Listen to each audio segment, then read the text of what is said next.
The Laurelview Hotel was once a symbol of luxury. It was opened in an era when railways connected the continent, and travelers paid for soft beds and hot water. But decades of neglect have turned it into a ghost of its former greatness. Peeling paint, cracked windows, carpets smelling of mold and despair. The new owners bought it for a song, planning to turn it into a boutique hotel for fans of authentic retro. They hired workers, started demolishing the old partitions, and then found room 217. She wasn't on the plans. She wasn't mentioned in the old registration books. She appeared as if she had broken through the wall when the storage room on the third floor was being demolished. Inside there is wallpaper the color of dried blood, a bed with a torn canopy, and oddities. The worker who first went inside hanged himself in the garage 2 days later. He left a note, "She's still there." The owners put it down to stress. But when the second person, an electrician who was inspecting the wiring in the room, jumped out of the window, the repair was suspended. Local newspapers called it the curse of Laurelview, but the real story was worse. I found out about room 217 through an anonymous forum. A user named Nightwatcher_91 wrote, "If you want the truth, look under the floor." I am Mark Teller, an investigative journalist specializing in urban legends. My last article exposed hospice fraud, but this smelled like something real. I rented a room at the Laurelview under the guise of a blogger making videos about historic hotels. The manager, Mrs. Graves, a woman with eyes like wet asphalt, warned, "The third floor is closed for renovation." But I got there at night, when the corridors were buzzing with drafts, and the lantern picked out scraps of wallpaper from the darkness. Room 217 was locked. I forged the lock with a screwdriver, a skill I acquired as a student. The air inside was thick, as if it hadn't been ventilated in decades. On the table was a folder with newspaper clippings from the 70s, articles about missing girls, photos from roadside cameras. They all stayed here. Everyone was disappearing. I found a trapdoor under the carpet. The rusty hinges creaked as I lifted it. There was a narrow staircase at the bottom, and a closet-sized room at the end. The walls are covered with a film, like in an operating room. There are VHS tapes on the shelves, marked with dates and names. Linda, 1974. Sarah, 1978. Amy, 1982. I inserted one into a portable player. Black and white image, a girl in room 217. She cries, scratches the door, shouts at the camera, "He's coming." He always comes. Then a male voiceover, "Let's get started." Ripples filled the screen. On the back of the tape was written, "Watch and learn." The next day, I returned to the room with a camera and a flashlight. It was necessary to find a connection between the missing and those who filmed these films. I noticed a ventilation grate in the corner. Beyond it is a tunnel leading to the next room. There was an old projector, and on the wall there were pictures of girls pinned with pins. They were all smiling. I've seen them all on tapes. There was a notebook in the desk drawer. Medical jargon entries, experiment number 12, suppression of the will through sensory deprivation. The subject resists. A dose adjustment is required. Signature, Dr. E.H. In the evening, I went down to the hotel bar. The bartender, a guy with a spider tattoo on his neck, poured me a whiskey. "You're not the first one who's interested in the third floor," he said, wiping his glass. 2 years ago, a scribbler was digging around here. He was found in the elevator shaft. An accident, they say. I asked about Dr. E.H. The bartender paled. Elliot Hargrave. He lived here in the 70s. They said he treated veterans for PTSD. But after the scandal with the patient who blew himself up in the cafeteria, Hargrave disappeared. At night, I sneaked back into room 217. The ventilation tunnel led to the basement. There I found a metal door with a combination lock. There are traces of dragging on the floor. A child's shoe was lying nearby. My phone vibrated, a message from an unknown number. You've already become part of the experiment. I tried to open the door using the dates from the tapes. Code 1974. Click. Inside there is a laboratory, an armchair with straps, a cabinet with ampoules, journals with notes. Hargrave didn't treat people. He was breaking them. There was an envelope with my name on it. Inside is a photo of me taken this morning when I was buying coffee. On the back, "You're next. Run away." I heard footsteps. Someone was coming down to the basement. The footsteps approached, heavy and methodical. I put out the flashlight and pressed myself against the cold metal wall. The light from the hallway cut through the darkness of the basement. The silhouette of a man in a work uniform, with a tire iron in his hand. His face was hidden in shadow, but I recognized the spider tattoo on his neck. Bartender. He stopped at the laboratory door, listening intently. I held my breath, and my hand gripped the screwdriver so tightly that the bones cracked. Suddenly, he abruptly turned around and moved along the wall, hitting the pipes with a tire iron. The sound of iron cut through the silence. Knock, knock, knock. I crawled over to the ampoule cabinet, trying not to touch the glass flasks. The labels read, Propofol, Midazolam, Ketamine. On the shelf below them are syringes with dried blood. The bartender was already a meter away, his boots creaking from the sand. I bent down and felt a piece of wire on the floor, hard, with sharp burrs. He froze, as if he had caught movement. His flashlight slid over my leg. "Come out, Scribbler." The voice was calm, almost friendly. "It's going to be worse for you." I threw the wire into the opposite corner. Metal clanged against concrete as the bartender lunged for it, the tire iron whistling through the air. I jumped for the door, but he turned around faster. The blow landed on his shoulder, and pain shot through his collarbone. I fell to my knees, the screwdriver slipping from my fingers. "Did you think they wouldn't find you?" He put his boot on my throat. "Everything is ours here. And the doctor? He doesn't like nosy people." The edge of a photograph was sticking out of the pocket of his jumpsuit. I lunged, grabbed a syringe from the floor, and plunged the needle into his thigh. The bartender roared, "Let go of me for a second." I grabbed the tire iron, twisted it out of his hand, hit the temple with the handle. He sank to the floor, wheezing. He has a bunch of keys and a wallet in his pocket. Driving license, Lucas Graves, Mrs. Graves' son. In the wallet is a photo of a woman with copper-colored hair. Linda, 1974. The one from the tape. I ran towards the stairs, limping. There are voices above. Someone was shouting, "He's in the basement." The heavy doors of the elevator shaft creaked in the wind. I squeezed into the narrow maintenance tunnel behind the boiler, clutching the tire iron. Through a crack in the wall, I saw them. Mrs. Graves in a black dress, two workers with knives. She was on the phone. "Yes, doctor." He found a laboratory. "No, I didn't manage to destroy the records." "Good. Will you bring a new batch today?" She flicked the lighter, brought the flame to the folder with the documents. The flame licked the paper. Transportation report. Cargo number 45. 10 units. The destination is Sunrise Clinic. I took out my phone and filmed what was happening. The screen flashed, a message from Nightwatcher_91. Exit through the boiler room. Run while you're alive.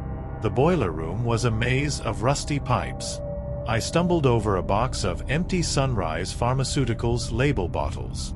At the end of the corridor is a door with an emergency sign. I knocked it out with my shoulder, rolled out into the backyard of the hotel. Wet asphalt, the smell of rotting leaves. Beyond the fence is a forest. I ran without looking back. After 100 meters, the headlights picked out a black van from the darkness. Two masked men got out of it. "Get down." Someone grabbed my jacket and dragged me into the bushes. A woman's voice. "Shut up." The van drove towards the hotel. The woman opened her hand. It was the redhead from the photo. "Linda, are you alive?" She examined my shoulder. "Listen, we don't have much time. Hargrave is not a human being. It's a brand. They buy old hotels, hospitals, and set up laboratories. They are testing drugs on volunteers." Volunteers. I wiped the blood from my lips. Those who will not be missed. Homeless people, prostitutes, tourists. In the 70s, Hargrave worked for the military, creating a truth serum. Now he's selling it to corporations. Those who resist. She pointed to the scar on her neck. They call it the purge. Why are you alive? I ran away. I thought he was dead. But he changed his name, his face. She handed me a flash drive. It's all here. Contracts, lists of victims, correspondence. If I die, publish it. Dogs barked from behind. Linda pushed me towards the river. Run to the bridge. There's a blue car. Don't stop. I didn't ask how she knew. He ran. Shots rang out behind him. A blue Honda was waiting around the corner. The driver is an elderly man with glasses. "Mark." He opened the door. "Sit down. We'll take you to a safe place." "Who are you?" "We are the ones who are trying to stop them." He started the engine. "Hold on tight." Through the rearview mirror, I saw a van coming out of the woods. The van was roaring 2 meters away from the bumper. The driver of the Honda swerved sharply onto a dirt road. The car bounced on bumps. Silhouettes of abandoned warehouses flashed in the darkness. "Where are we going?" I shouted, clinging to the door handle. "Intercept." The man dropped the walkie-talkie into his lap. "They've blocked the highway, but I know a way around."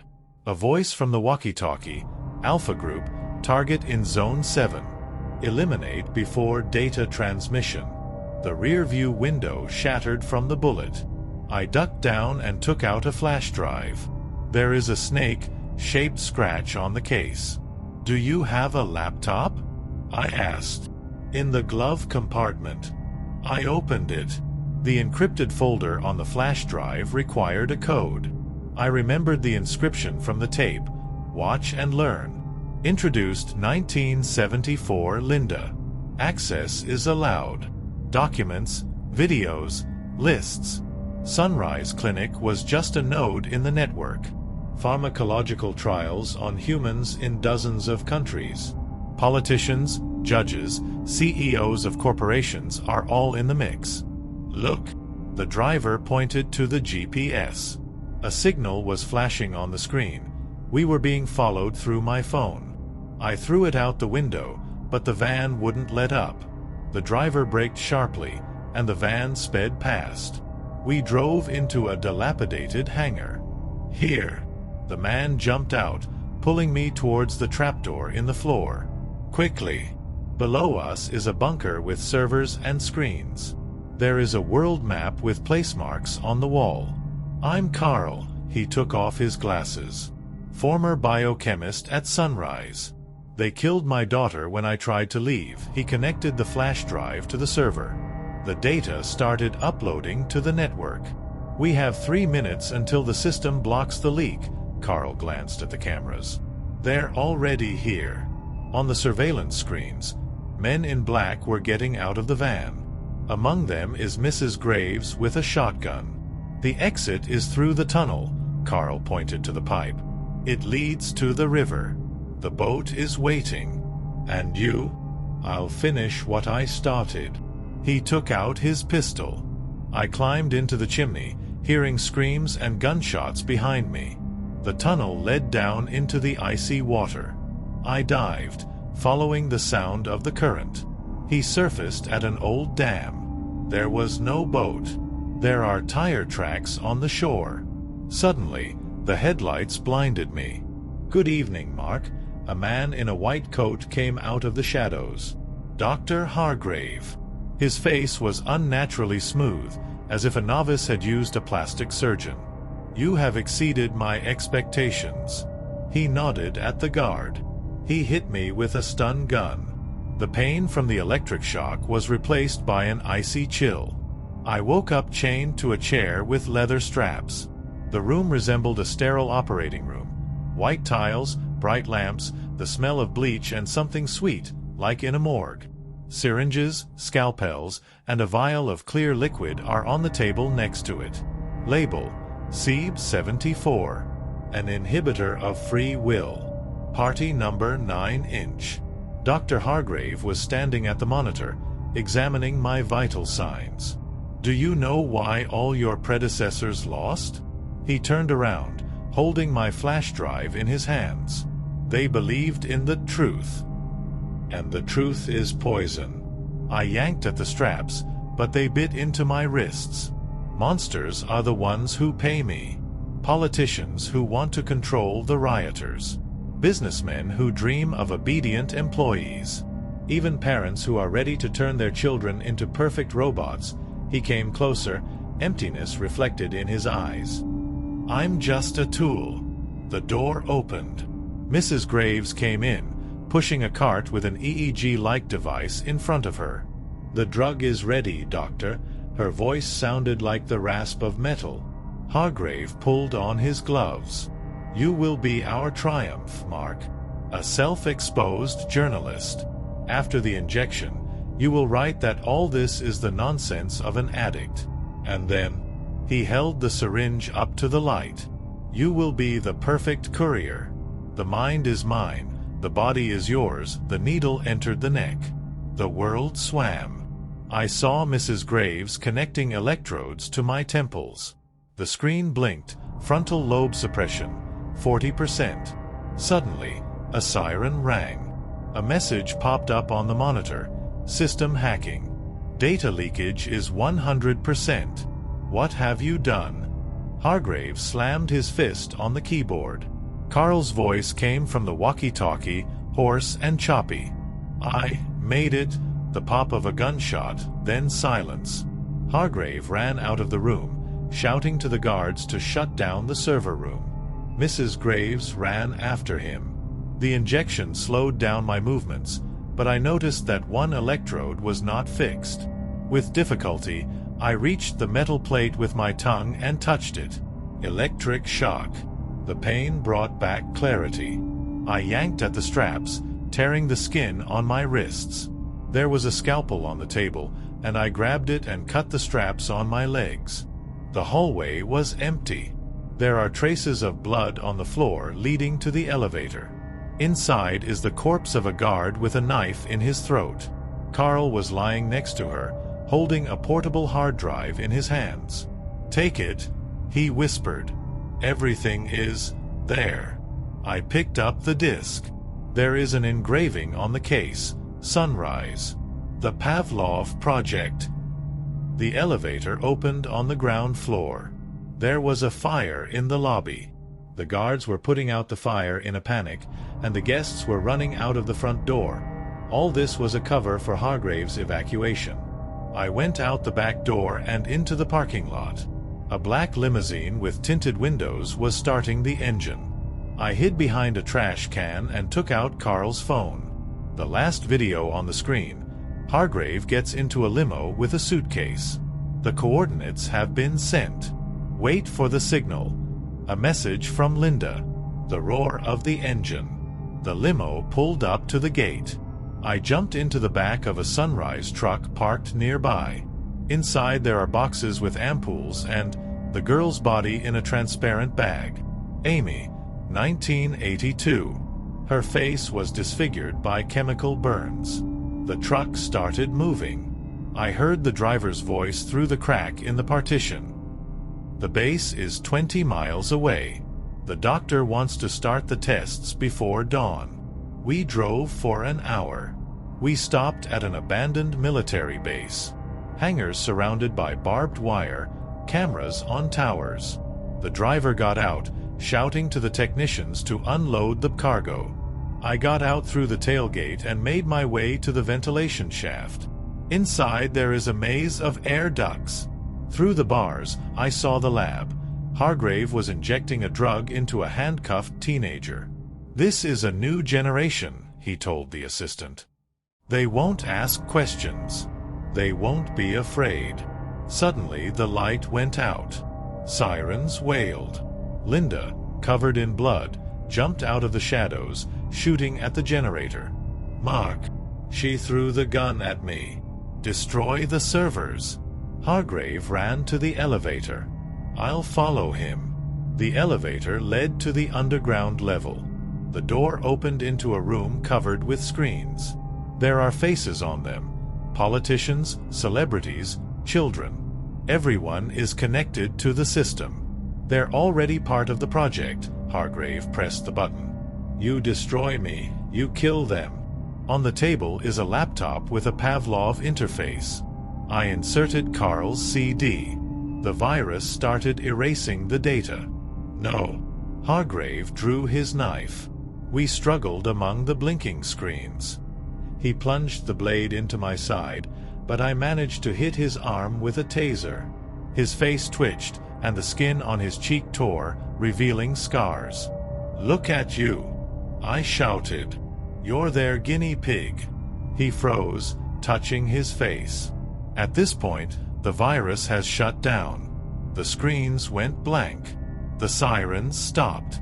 Hargrave staggered over to the mirror. "Who am I?" His voice was trembling. "What have they done to me?" He smashed the mirror, grabbed the shard, and slit his throat. Linda found me at the servers. The data went to the media. She showed the news broadcast. Footage from Hargrave's experiments was playing on all channels. But this is not the end. Sunrise is just one Hydra head. We came to the surface.